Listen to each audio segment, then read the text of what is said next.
to Shifting Religious Concepts. We are SRC. Good to see everybody. Good morning. And we're so pleased to be here with you today for a novel look at the Bible, what it means for all of us. My name is Mark Thomas. I'll be moderating today's program. Really great to be here with you, as I already said, to the audience and the panelists. During the show, remember that we encourage you to ask questions and make comments or by raising your hand in the Zoom feature, and we will do our best to answer those questions as we go along.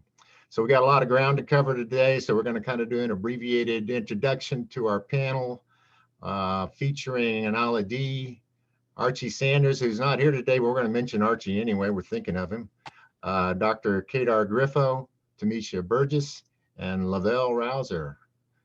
I know many of you have been with us a while and have probably noticed our panel evolving. All of these SRC contributors have spent many years pursuing their own areas of interest, and they all bring something unique and relevant to our conversation. So today, we hope you're excited to sit in on the 14th installment of SRC series on the Book of Revelation. If you missed any of our previous episodes, don't forget you can find them all on the Shifting Religious Concepts YouTube channel. Just write in Shifting Religious Concepts and search us. I promise you will learn something new every time you watch one of these episodes. All right. Okay, Anala, we're going to start with you today. I know you've been thinking about our younger generation and have a message for them, so please. Thank you so much. First, let me just say good morning to everyone. Good morning to, I know Cassandra Jones is on with us this morning. I see that Carice Moses has also jumped on with us this morning, and we are so excited to have you join us along with the rest of our panel. So welcome, welcome, welcome to SRC this morning. We are talking about Revelation. And when I think about Revelation and what has been revealed to me, I always think about the fact that I wish that I had learned, someone had told me this information some time ago. So that's one of the reasons I wanted to reach out to our young people. So I'm hoping that they will get this message, look at it on YouTube, but also join us live so you can ask questions about some of the things that we are talking about. We do realize that some adults have chosen, as stated by Tamisha Burgess in our previous broadcast, to remain in a particular state of being. They're set in that character. They remain there. For example, we all have that cousin or uncle or brother or sister, or even a mom or a dad that are still operating or receiving guidance only from their root chakras. That person has not yet chosen to manage their inner thoughts. When one understands the art of creation and how we were created to function from within, we will then understand how some are remaining connected only to the basic human instincts for survival, security, and stability. This type of individual, they don't yet realize that they can have peace, and they don't recognize that they are protected and secure. And that is their birthright, but they don't yet recognize that because they have not evolved. When a person operates only from the root chakra, that person is not at peace. In fact, they believe that in order to have peace and stability, they must obtain it from the outside of themselves. Today, we address our youth, young people. We ask you to break open your seals, to break open your chakras. Go from the root chakra to the crown chakra. And I want to say hashtag root to crown, because that's what we need to be doing, not just the adults, but also our young people. See, some of you may have had parents like I was at one time, a parent that make you feel guilty for seeking answers to the questions that are rising within yourself. As a parent, I was guilty of making my children feel that they were doing something wrong when they questioned me about organized religion or Christianity, or When they questioned me about what the Bible said, I made them feel that they were going to go to hell, they were talking about something wrong, and they needed to ask for forgiveness. I was quick to tell my children that the Bible warns us never to question it. That statement is not even in the Bible. I don't know. I heard it from someone. Somebody told me, so I told my children, and it wasn't even true. But what the Bible does say in 1 John, the 4th chapter, the first verse, it says, "Beloved, believe not every spirit, but try the spirits whether they are of God." God is in us, because many false prophets are gone out into the world. So that's what the word really says. It didn't tell us not to question. In fact, it told us to question stuff, and we were telling our children not to question it. So I take this opportunity to say to my children that I'm sorry, as I didn't know the truth. This never stopped my children, though, from seeking the answers to the questions that they had regarding religion. And I'm glad that they didn't settle for the answers I gave them, because the truth, the truth that they discovered helped me to see the truth, and that truth has set me free. I'll never forget when my daughter Tamisha started questioning me, and I didn't want to receive the question she was asking, but because I did those things, when I started to look for myself, those things set me free, and that's a result of where I am today. So as young people, you may be experiencing the exact same thing, made to feel guilty. I say learn anyway. And then go and teach your parents what you have learned, as my daughter Tamisha taught me. Joel, the 2nd chapter, the 28th verse says, "And it shall come to pass afterward that I will pour out my spirit upon all flesh, and your sons and your daughters shall prophesy, your old men shall dream dreams, your young men shall see visions." So to our youth, I say, you are among those called during this time of Aquarius, as Dr. Griffo and Dr. Lavelle likes to talk about. And you are among those who can choose to follow the one with the pitcher of water. Or to say it another way, you are that container. You know, as a pitcher is a container. So you are that container that is used to carry liquid or carry water within you. You are the one that's carrying the word of God, the living God, within your own container, which we say is a body covered in flesh.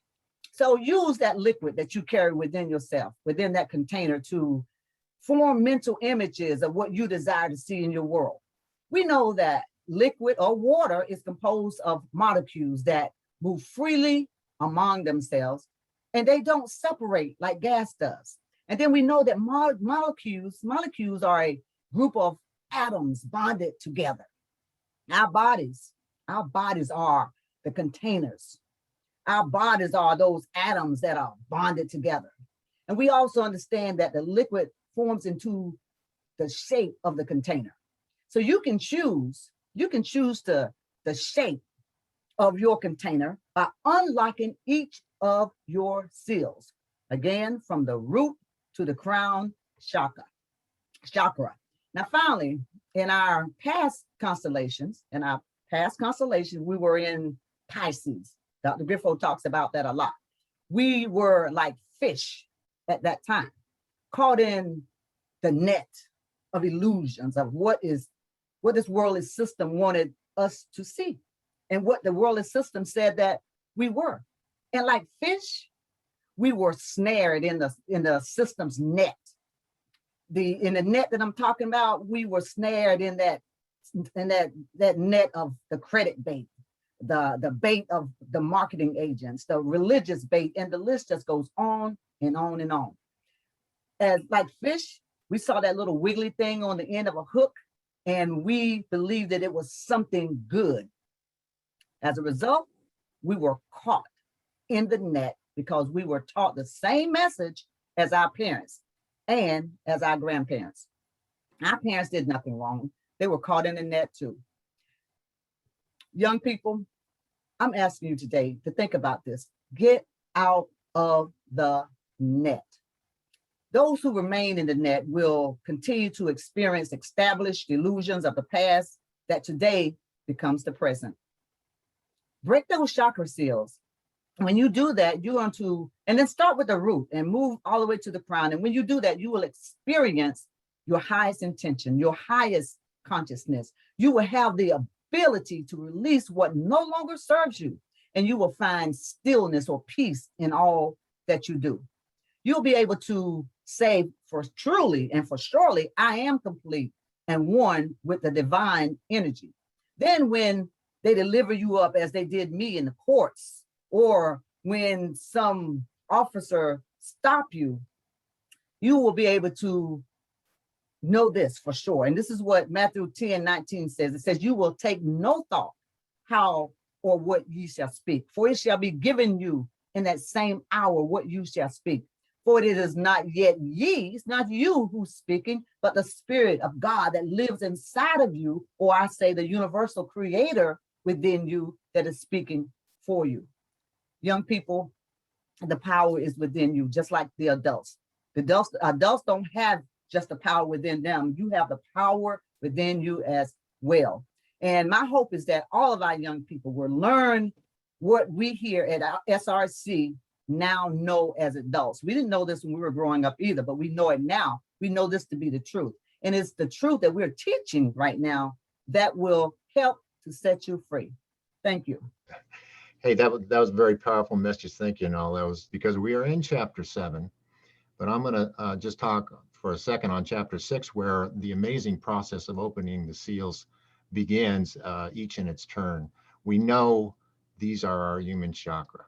Again, there's so much symbolism in these verses, starting with the 4 horses of different shades and intent, and so on to the 6th seal, where an earthquake shook the world and the sun turned black and the moon red. Amazing. There's only 1 seal left now, so we're getting there, and we're going to talk about chapter 7 today, where last week we left off at verse 13.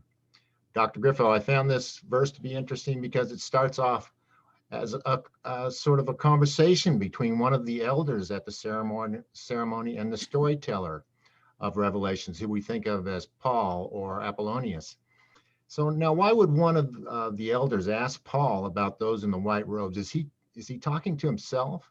We've discussed the elders before, but could you remind us of who these elders are, and then carry on with verse 13, please?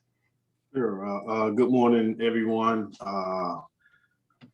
So just to jump right into it, those elders, as a recap, those elders were the 24 or 12 cranial nerves that surround our pineal gland, our pituitary gland, and our thalamus gland. And those are the ones that communicate with the rest of the body. So whatever those glands do, they're connected to various other muscles and tendons and neurons and et cetera. And once the thought is formed, and it translates down the spinal column, and it tells the body what to do.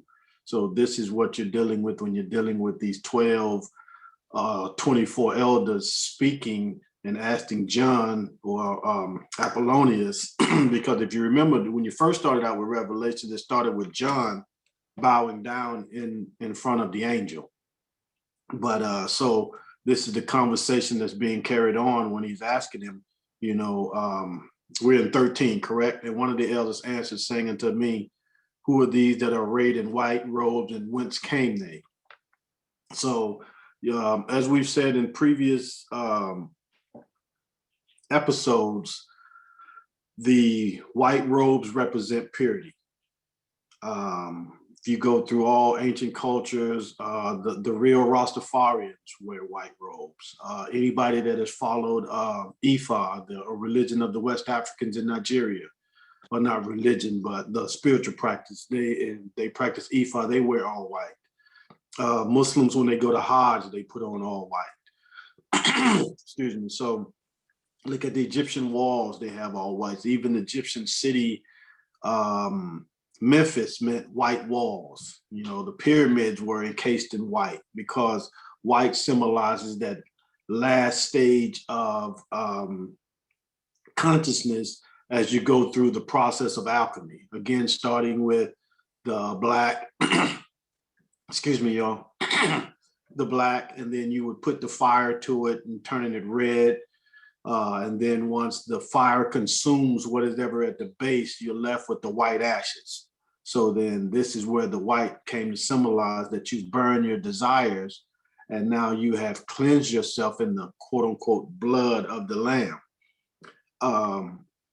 But that's all, of course, parables. It's all not to be taken literally, as the book of Mark says, the 4th chapter, the 11th verse, which says, when he was talking to the disciples, Jesus said, the secret of the kingdom of God has been given to you, but to those on the outside, everything is said in parables. So when people read the book of Revelations, they're reading things and they didn't get the key from Jesus to be able to understand and decipher the parables. Again, this is why he said the first thing you do is seek ye the kingdom of heaven.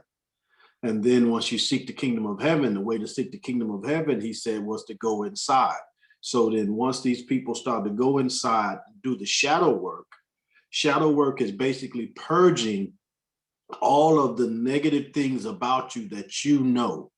So you're going within, you're meditating, you're praying, you're fasting, you're purging all of the negativity, the low energy vibrations, the low vibrational thoughts, and you're then rising up. But you have to do the shadow work. And once you go through that process, then you will come out washed in white. And that's what that's talking about. So when John or this angel is talking to either John or Apollonius, that's all it is just the conversations that you're having with yourself. You know, the higher self is having with the lower self. You know, we have that every day when we decide whether or not we want to go to the left or go to the right. If we go to the left, we're doing sinister things. If we go to the right, you know, we're doing righteous things. So when we have that internal conflict, or what in Islam they call jihad, which is that struggle, but it's an internal struggle. But again, because people take these stories literally, they think that jihad means the fight against evil, where you're actually having a battle, a physical battle with other people, when it's really about your spiritual internal battle that we all go through. Like another way to sum it up is, you know, they showed the two angels on you. You got one on the left and one on the right. If you talk to this one, you know, you're listening to the evil side. If you talk to this one, you're talking to the godly side. So that's all it is just having that conversation with the higher self, or the higher self having a conversation with the lower self. So that's what it's talking about in that particular. So that also indicates that you've reached that point where your higher self can talk to your lower self, correct? Right. The higher self is always present. However, we have to, as they say, go in the upper room. So if we stay outside of the upper room, then we can't have the conversation with where God dwells. Amazing. You know what I mean? But if we, you know, if we decide to open the door and lift the veil and go inside and go to the right, then that's where we'll be able to have that constant communication with God, as they call it. Right. And so hence we've opened the sixth seal. Yes, we are definitely approaching the sixth seal, because this is where, again, when you look at the colors of the chakra, you start out with red at the bottom, the root chakra, then orange and yellow and green and blue and violet, indigo, and then violet. But sometimes violet and white are interchangeable when you get to this area. So depending on what illustration you're looking at, they always use white they use white and purple as the top chakra, which says that you've reached that pinnacle, you've reached that highest of high. So that's why sometimes you see white, but it's literally telling you about alchemy and purging your lower self. And once you purge and do the shadow work and go into your lower self, and you, as they say, exercise those demons, then you will be able to freely ascend and descend up and down Jacob's ladder to have a communication with God. You see, even on that chart that you just showed, at the purple they had here, but just above the purple they had white. So that's what you're looking at when they're talking about those who are washed in white, and that became the purification thing. That's why it was considered to be pure and washed in the white robe, but you're washed in the blood of the lamb. So the lamb had to be slaughtered. And when you're slaughtered, you're dead, right? So that's in the lower realms. You're dealing with hell. You follow? And then as you separate your spirit from your physical body, then now you are ascending up to heaven. Well, when you look at even the word spirit, it literally just means to breathe. So spirituality is the act of breathing, but there's a process to breathing. When we breathe, we should breathe from our lower diaphragm, and only our stomach should inhale and exhale. Our chest should move. So you're bringing in the maximum amount of oxygen, which helps to facilitate your cells and you rejuvenate your blood. And it also helps in this process of purification of the body, both mentally and spiritually. So one of the proper things about meditation also includes breathing. This is why the Bible spoke so highly of breathing. And even in the Kabbalistic tradition, when they would change a person's name in the Bible and they would basically add an H to it, that H was the symbolic of the breath, the Hay.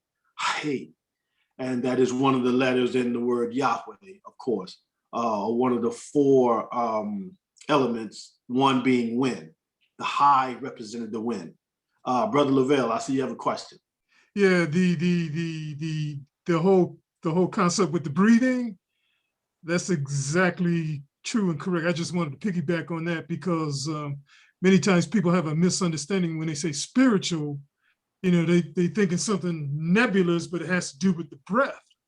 And the breath is what gives you the inspiration. So if we're doing a lot of shallow breathing, we're not getting any inspiration at all. And if you don't breathe at all, you expire. You dead. That's all I want to say. Absolutely. Queen Anala. Yes, I just wanted to say, and breathing and taking those breaths are so important. And as again, I'm on this whole thing with the young people today. When something happens, if we just take our time, not just young people, but adults, but definitely our young people, because sometimes we, as a young person, you will operate from that root chakra, operate from your instinctive part of yourself versus your consciousness, your higher consciousness self. So when something happens, stop and just breathe for a second. So in that breath, as Dr. Griffo said, coming from your root chakra all the way up, we allow that higher consciousness to give you direction. And this is so important because if an officer stops you or whatever, breathe, give yourself time to think about what you're going to say. Well, you don't have to really think, just breathe. And then what will happen is the higher consciousness will tell you what to say. And that could just very well save our lives. So I'm really asking our young people to listen to this message very carefully, because the breathing has everything to do with us not being able to take another breath. I have something I want to add to when you mentioned, Dr. Griffo, about ascending up and down the chakras, right? Beginning in the lower realm, I think we talked about this before, considered hell, and then ascending into the higher realm, considered heaven, right? So I have, a kind of a taboo perspective about that, because when you mention ascending up and down, it's important that as humans, we know that there is an integration between light and dark, right? Because you can't be completely heavenly either. And we're going to be really real right now, right? You can't be completely heavenly either. I think there's somewhere in the Bible where it says not to be so heavenly bound that you're no earthly good or something to that effect. So there is such a thing as integration between light and dark. There has to be a development of emotional intelligence when you're talking about ascending and descending, because both are necessary, right? The light and the dark is necessary. Heaven and hell is necessary. So it's important that we do allow ourselves to ascend and be guided. But what I like to say is allow this higher self or the God mind to refine what's coming from the lower self, right? Because what is there is necessary. The issue is if you're completely coming from the lower self, it's too raw, right? It's too dark. It's this idea of the Lilith, the idea of the first Eve, right? Her characteristic was that she was too raw, she was too scary, she was too dark, she was too hellish. So talking to the young people, a lot of the times the concept has been, oh, we have to be so perfect. We have to be so, everything has to be, and I have to be so godly. And I can't ever feel anger. I can't ever feel frustration. Everything has to be prime and perfect. That's not the idea. The idea here is, as you mentioned, Dr. Griffo, is being able to ascend and descend, move up and down those chakras, be guided on how to move up and down those chakras, because instincts are necessary, but also refining those instincts are also necessary. Frustration and anger has their places, young people, right? Older people too. So those things that come from the lower hellish parts of yourself are necessary, but you have to develop emotional intelligence to know when those aspects are required. So there's an integration between light and dark. We're not talking about getting rid of, all of the stuff down there. It's about integrating both of them, because, the idea is both God and Lucifer, light, or God and the devil exist. Angels and demons exist. The idea of them, but they all have their place. And the work is to integrate them. For me, the work is allowing the angels and the demons to come to the same table and work together. So Correct. maybe that's a conversation for another time. Even you're absolutely right. Isaiah 45:7 says, I form the light and create darkness. I make peace and create evil. I, the Lord, do all these things. So as actual descendants or replicas of quote unquote God, who creates evil and good, we as well have that essence where we have to deal with both. So I absolutely agree with that. And the Bible bears witness to that in the book of Isaiah, the 45th chapter, 7th verse.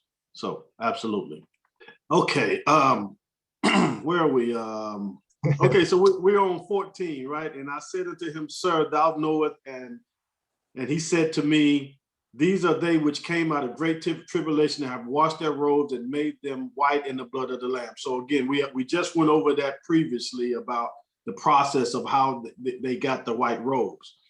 Therefore, in verse 15, are they before the throne of God and serve him day and night in his temple, and he that sitteth on the throne shall dwell with them. So again, you're dealing with now, as you've ascended up the sixth chakra, and now you're going into the seventh. Well, this is the sixth, and now you're going into the seventh, where the abode of God is, or the kingdom of heaven is. Again, you have to once you've made that journey up the chakras, and then you go into that upper room. Now you're communing with God all the time, anytime. There's times for those who have been on this journey for a while, and they meditate on a regular basis, and they're able to regulate that light and dark energy. There are times that they'll just be walking, and that third eye will just start to pulsate. It'll start to activate without any etheogens or any type of external process. It's just they automatically start to get those thoughts, and they're able to commune with God at any and all times. So that's all it's saying, is that you go up that ladder, because again, we're trying to ascend to heaven. Hell is below. And of course, as we were saying a minute ago about separating the spirit from the body, right? And what we're left with is what they say is our soul, right? And that's at the lower level, because just think about it. On the bottom of your feet, what are they called? Your soul. S-O-L-E. So that's the lower level. And then you're coming up, you're trying to raise your S-O-U-L up to go into heaven. So it's going from the testimonies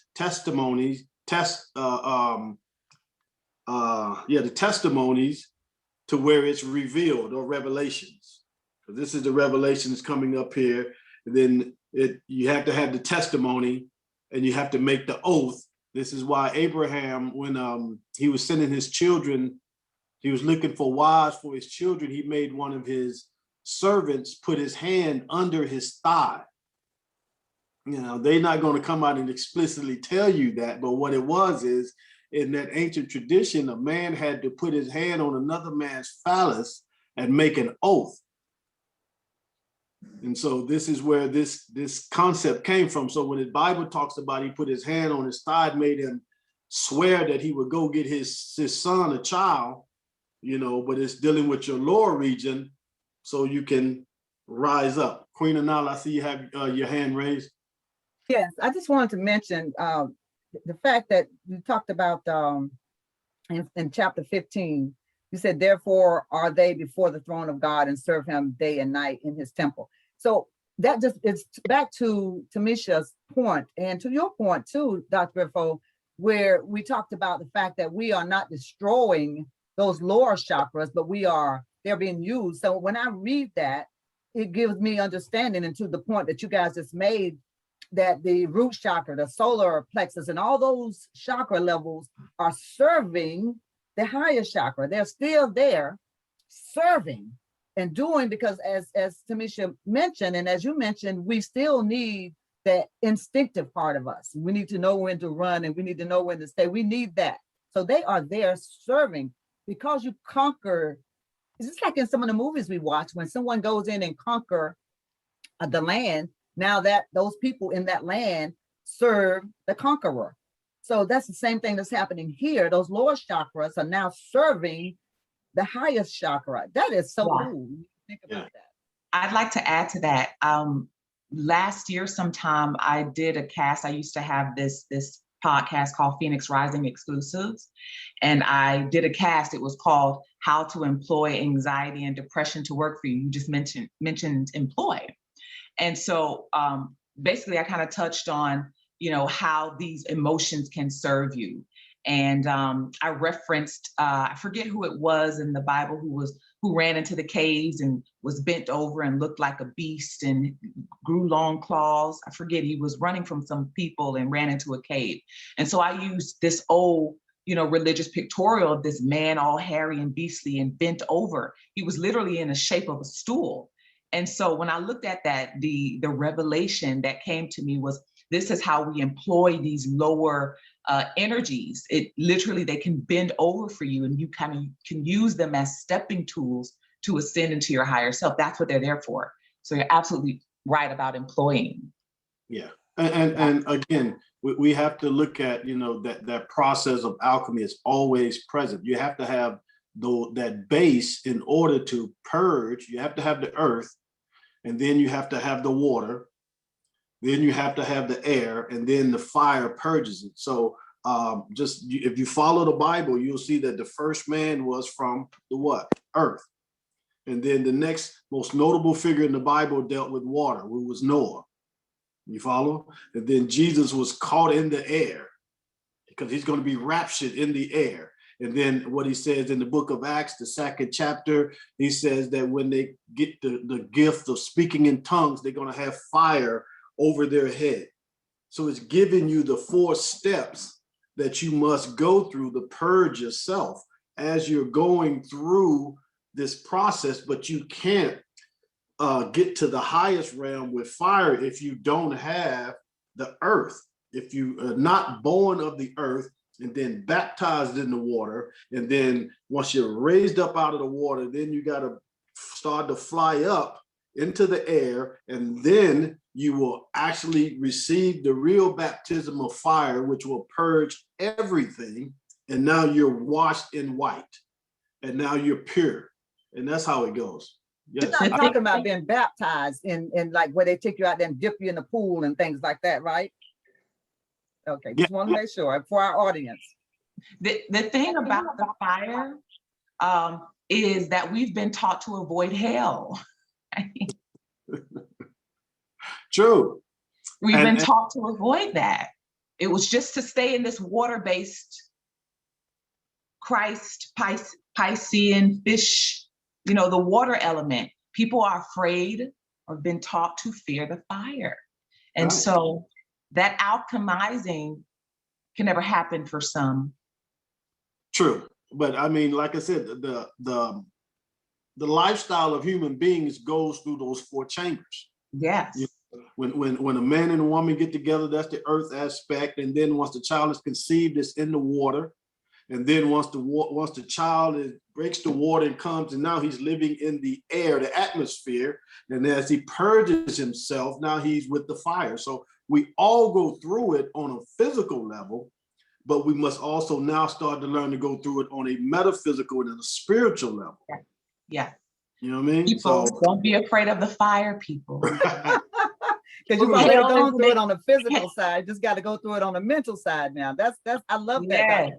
That was, and you know what? Let me just say this while I'm saying this. If you guys want to know more about what Dr. Griffo is saying, you definitely need to get his book on the law, the Quran, Venus and You. This book will provide a lot of information that he's talking about. So I just want to throw that in there. oh, thank you. Thank you. Okay, so where we are now, verse 15, right? Therefore are they before the throne of God and serve him day and night. Okay, we said that in the temples, and he that sitteth on the throne shall dwell amongst them. So again, once you raise up, then God sits on the throne. You're there with God. Verse 16, and they shall hunger no more, neither thirst anymore, neither shall the sun light on them, nor any heat. Again, as you're in the presence of God, because you're in the higher spiritual realms, and again, we broke down spiritual, but I'm using the word spiritual for lack of any other type of word that actively describes the energy that exists once you raise to that higher level. So then you're not going to feel any pain. You're not going to feel any sorrow because you are dwelling with God, because you're in that higher realm, you know. And I think the last verse in in verse 7, chapter 7, for the Lamb which is in the midst of the throne shall feed them, and shall feed them unto living fountains of water, and God shall wipe away all tears from their eyes. So again, we know that we're talking about the higher realms because that's where the Lamb is. And if we remember with medical astrology, the Lamb rules the head. So when you go and you read, is it Psalms 23 or is it the Lord's Prayer? Which is it that says, the Lord is my shepherd, I shall not want? Third Psalm. Okay, so you see, it's always referring to the Lamb because the Lamb is where God dwells. That's why when they would go through this whole process of sacrificing, you would either sacrifice a goat because you're in the age of Capricorn, or you would sacrifice a bull because you were in the age of Taurus, or you would sacrifice a ram because you're in the age of Aries, which is the beginning, which is the top. You follow? And then the religious people took that and then they started eating certain foods based off of where we were. So on Fridays, the Catholics would eat the fish because they dealt with Pisces. The Jews dealt more with the ram. Abraham and them dealt with the bulls and the cows. So it's a correlation between those astrological signs as well as the way that we would even modify our diets to get to this higher level of consciousness. So now a lot of people are fasting because we're dealing with the age of water and air, and they're doing a lot of juice fasting and water fasting and et cetera, because we are, as the sun moves and goes into these different chambers, the same thing that our body does as we follow it. So it's a straight correlation. If people would only take the time to learn the zodiac and then overlay it with the Bible, and it would just open up like a flower that's blossoming. I want to add that just recently, we were intuitively led to focus on eating soup and doing more smoothies. We've been detoxing and just really doing the inner work. And not because we necessarily know every detail of astrology, although important, but once you start doing this inner work on yourself, you'll find that you naturally align. You know what to do. Exactly. You know what to do without even ever having read it anywhere. No one had to tell you. Your body will tell you. Isn't that beautiful? Yes, it's beautiful. Let me just say this. Beautiful, sexy thing. It's so beautiful that as you, and especially for people that maybe they have not looked at the broadcast on YouTube, or they haven't joined us live, and this is your first time or whatever, but these are things where if you start at that root chakra and really learn what those things mean, the more you thirst for knowledge, the more knowledge will be presented to you. When I started just thinking outside the box and then listening to Tamisha say, hey, well, Mom, have you ever thought about this? And I started secretly going and look up that information. You'd be surprised. Information just started coming, especially now in the age of internet. You'll be surprised that stuff is just going to start coming on your radar. You're going to learn this, and you're going to learn that, and next thing you know, you will be a totally different person mentally. Because as Dr. Griffo said, physically, you're going to go through this anyway. But then now your mind can stay in the root chakra and you could never move up, but physically, you're going to be doing this anyway. So why not let your mind go along with your body? And as you mentioned, Tamisha and Griff, you're still going to be moving up and down. You're going to still use all of those things, but now you are managing those things for your higher good. Mm-hmm. Yeah, you're allowing yourself to get in alignment, and then any fight against that will cause you some serious pain, unnecessary pain. So we wonder why we have these like onsets of just whatever we would call dis-ease in the body.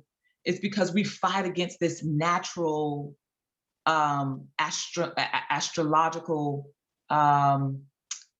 alignment that's happening, because we, instead of saying, well, you know what, I probably, something's telling me that I just want to drink water, but you know what, I'm just going to go ahead and order this pizza or whatever the case. And so you cause yourself a lot of harm. Not to say you can't ever have pizza if you like pizza. I like pizza, but you cause yourself this onset of this harm because you're in disharmony with what's trying to happen through you organically. Yes, because once you're in tune with nature, then just like the animals don't have to be told to when to fly south or when to return, or, they always come and build a nest at the same place. They don't have GPS. They don't have, Google Maps and these types of things, They know instinctively what to do because they're in tune with what the universe is actually what's going on in the universe. And the same thing with us. Once we let go of the ego and trying to control our destinies to a certain degree, and we just come in line with where the day and time we're in, then you too will be able to commune and sup with God and get the answers to certain things that you didn't even have to ask for. You would just be able to be led to where you need to go. Like I said, this is such a beautiful science and a beautiful energy that it how Christians say they get the Holy Ghost, but you feel that once you let go and you actually understand how we're directly connected to the universe and the sun and the stars and the moon and the earth and etc. And you just sit back and you just have to marvel at it because you don't always have to read things in a book to know things. Exactly right. That's right. Even this morning when I was doing the talk and reaching out to our young people, it says you would take no thought how or what ye shall speak. So that's what everyone here is talking about right now, is when you get there, you don't get the illusions of the world will no longer snare you and mislead you, because you won't have to take a thought about those things. You will know them. They will just come to you. Somebody ask you something or talk mean to you. You're not going to go back on them and get upset with them, because you're going to know what to say, because the higher power within you will speak for you. I mean, I've seen it happen with Tamisha many times when people were like, rah, rah, rah, and she just stood there, and when her words came out, they came out powerful, and the person just ran away. So what I'm saying is, this is all true. You know, we can't prove it to you. You're gonna have to prove it to yourself. You got to do the work to prove it to yourself. That's why Jesus called a personal savior. It's personal. Go ahead, Tamisha. Yeah. Exactly. When you said, and I'm just thinking about when people feel this onset where they want to react, you know, instinctively. The confusion is not knowing what to do with that fire or that hell, right? You feel those fires come up, and the fear, we've just never known what to do until now. But we've never known what to do with that fire. And so people run away from that, as opposed to doing the work to allow the higher self to help you, channel that fire, help you refine what's supposed to go. Because when it comes up, it's going to come up raw. You're going to want to react. You're going to want to, and it's okay, but do the inner work so that you'll know what to do with that fire when it does come up.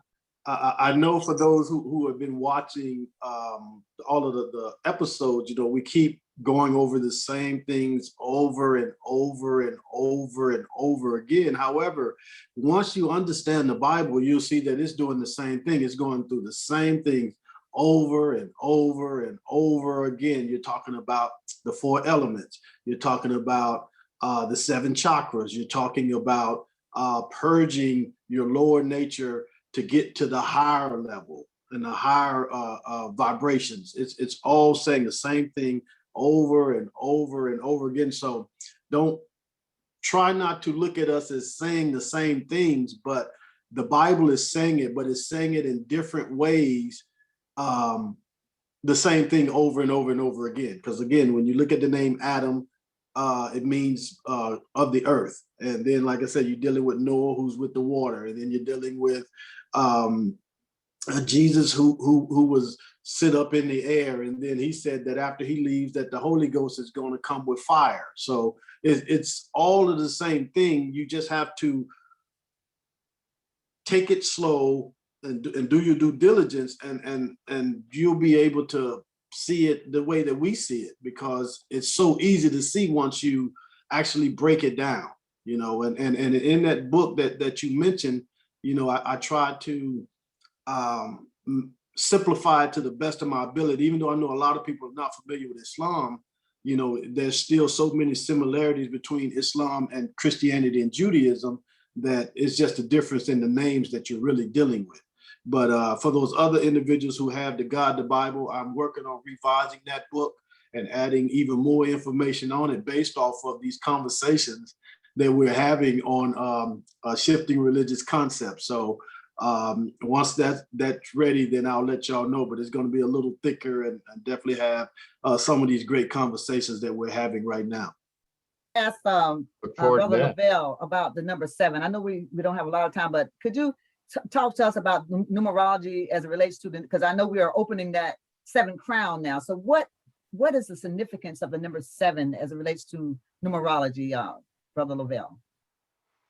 Well, the number 7 is highly revered in all religions.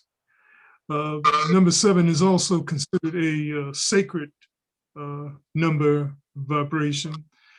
It is a number which actually rules meditation. It's a number that deals with the natural sounds found in nature. That's number 7. 7, of course, has to do with the 7 notes of the musical scale as well. Of course, the 7 chakras, the 7 main chakras in our body. So the number 7 is such that it requires us to go within ourselves. People who have the number 7, you'll find that they are the ones who go into religion. They go into study. They become priests or priestesses.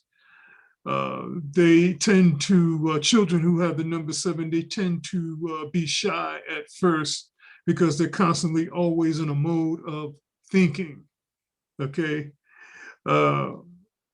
Study is very important under the number 7. And so, and 7 also is one of the numbers which deals with the Sabbath. So 7th is a number that we should really honor. And I can remember a time in America where there was at least one day a week nobody worked, and that was considered, you know, a Sabbath, regardless of what religion you were based on. But 7 is a number which you need to put time so that you can really deal with yourself. In our society right now, everything is 24/7. So most people, they just don't have the time. And under 7, you need to get rest. You know, it's like what the Bible speaks on the 7th day. You know, God rested. So we need to rest when the number 7 comes up, or at least we need to back away and take the time to listen and to adhere and to immerse ourselves in whatever is being conveyed to us, because we can miss a lot of great things of beauty if we don't. That's the number 7. And seven also is the number which deals with the invisible powers that exist in our world. Just because we don't see something, we should not negate that it does not exist. It means that if something is invisible, it doesn't mean that it doesn't exist. It means that we just have to go inside of ourselves to see it. So number 7 is something we can't see what's there, but it doesn't mean it doesn't exist. That's one of the reasons I like that. That's good information. Yeah. And you guys mentioned earlier meditation. So the fact that we're at the 7th seal, the 7th chakra, and it's synonymous with meditation and going within and going to that higher God self. Yeah. Right. When people hear the word meditation, when I was growing up, meditation was taught in religion that's an occult. Meditation is when you're listening. Prayer is when you are telling. So meditation, you should be listening. You know, imagine if you had someone that only thing when you got together, they did all the talking and they never listened. That's that wouldn't be right. So meditation is listening, going inside and listening to what the higher self is telling you. Does anybody else have anything? You know, this has been a great conversation today, and we are at the end of chapter 7, and there's some important things going to happen in chapter 8, which we should leave for next show.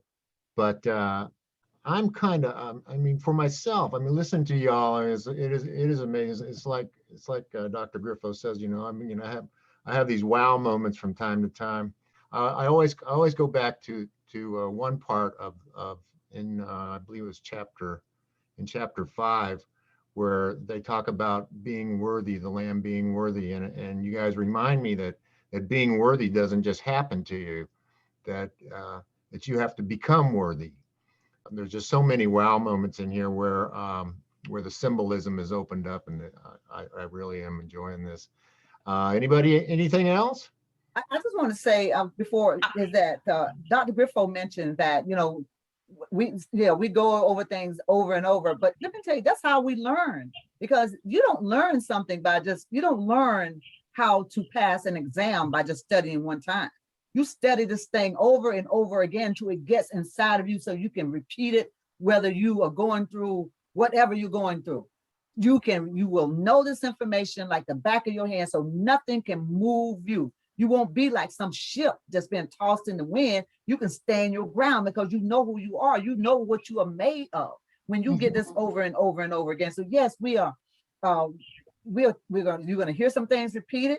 We're gonna hopefully take our time and get revelation, because revelation has been taught the wrong way for a long time. So we want to take the time that's necessary to teach it in the right way. And we got some great people on this panel who's giving you this information. So, tell your friends to tune in. I just want to add to what you just said, Mr. Mark. You are already worthy. The work is remembering that you are. Okay. Okay. I'll buy into that. Yeah. Right. It's just you're not trying to get there, huh? You dare. Yeah, It's you the same already thing. are. It's the same thing as knowing that the lamb is in you. You just Yeah, just don't it's eat there, yourself. no doubt about it, Tanisha. That's a Because great. he does like lamb. Yeah, just don't cook yourself and eat yourself. Yeah. Oh, couldn't bite your own leg. Yeah. Oh, That's right. all right. We can. We're supposed to eat lamb maybe anymore. We're no longer in Aries. We're not supposed to eat lamb no more. All right. I love this. I love what we're learning. You know what? Let me tell you something. I feel so happy when, like, every week I get some nugget that carries me on through the rest of the week, and I meditate on that, and it builds me up and builds me up. And I don't know about you guys, but I see myself breaking those lower. I've broken the lower chakras, and I am moving up. And I will not say that I'm yet at the 7th, but I'm definitely not far from it. I am definitely not far from it, and I'm excited about that. Definitely. Just our last conversation about karma. I was walking through the house this past week saying, no, this isn't my karma. This isn't mine. I don't have to deal with this. I don't have to do. Just our last conversation about karma. So yeah, it's definitely been helpful. Love it. Love it. All right. Okay. Let's wrap it up right there then. Yes. All right, all of us here with SRC, we want to thank the audience for sitting in on today's show. As always, our next broadcast will be on May 2nd. Yeah, we're getting into, oh my goodness, we're almost getting through spring here. At 10 o'clock Eastern as usual. So please join us as we continue revealing revelations. We really appreciate everyone's patronage and encourage you to email us your questions or comments at shiftingreligiousconcepts@gmail.com. If anyone's interested in advertising with SRC, please contact us at that same email. And don't forget that this presentation will be available on YouTube within the next few days. Even if you attended today's program, please go to the Shifting Religious Concepts channel and give us a thumbs up and subscribe. This is one of the few ways we get public attention, and it really helps to promote the SRC mission. So if you're not subscribed, go to our newsletter. Just go to shiftingreligiousconcepts.com/registration and join us. That does it for this broadcast. Once again, watch your email for our Zoom link inviting you to attend our next recording session on the 2nd of May. In the meantime, we wish you all peace, health, wisdom, and love, of course.